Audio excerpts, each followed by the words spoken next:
Lots of people travel to the big station at the end of the line. Engines from the other railway sometimes pull their train. These engines stay the night and go home next day. Gordon was talking one day to one of these. "When I was young and green," he said, "I remember going to London. Do you know the place? The station's called King's Cross." "King's Cross?" snorted the engine. "London's Euston. Everybody knows that." "Rubbish," said Duck. "London's Paddington. I know. I work there." They argued till they went to sleep. They argued when they woke up.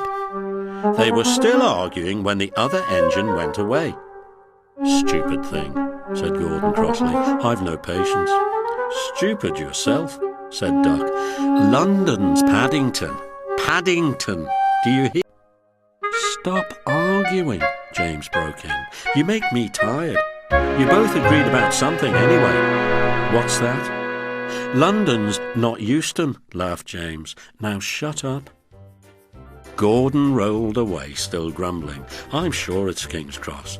I'll go and prove it." But that was easier said than done.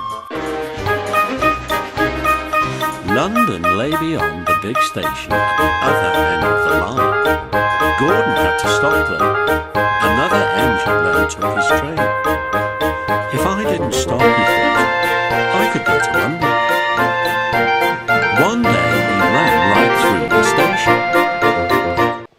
Another time he tried to start before the fireman could uncouple the coaches. He tried all sorts of tricks, but it was no good.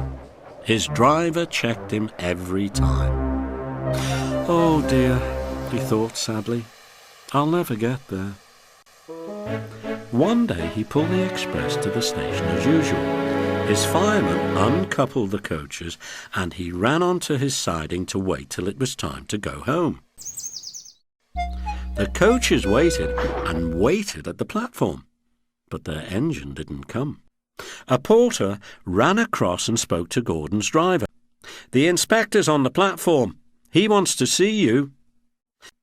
The driver climbed down from the cab and walked over the station. He came back in a few minutes looking excited. "Hello," said the fireman. "What's happened?" "The engine for the express turned over when it was coming out of the yard. Nothing else can come in or out.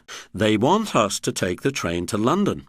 I said we would if the Fat Controller agreed. They telephoned and he said we could do it. How's that?" "Fine," said the fireman. "We'll show them what the Fat Controller's engines can do." "Come on," said Gordon. "Let's go." He rolled quickly over the crossings and backed onto the train. It was only a few minutes before the guard blew his whistle, but Gordon thought it was ages. Come on," he puffed to the coaches. Come on, come on, come on, come on, come on. We're going to town, we're going to town," sang the coaches slowly at first.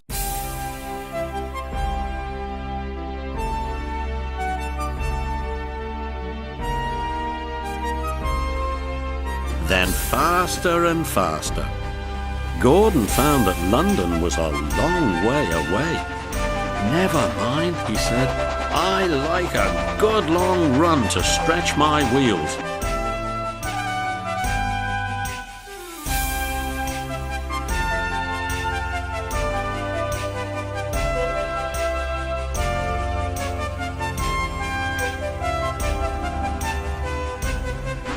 But all the same, he was glad when London came in sight. The Fat Controller came into his office next morning. He looked at the letters on his desk.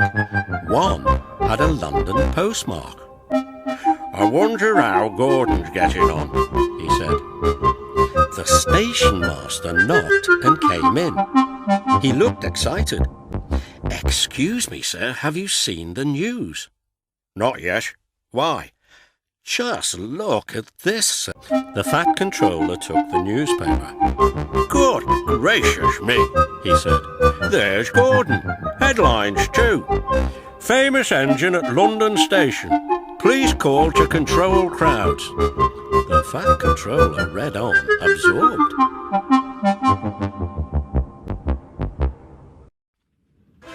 Gordon returned next day. The Fat Controller spoke to his driver and fireman. I see you had a good welcome in London. We certainly did, sir.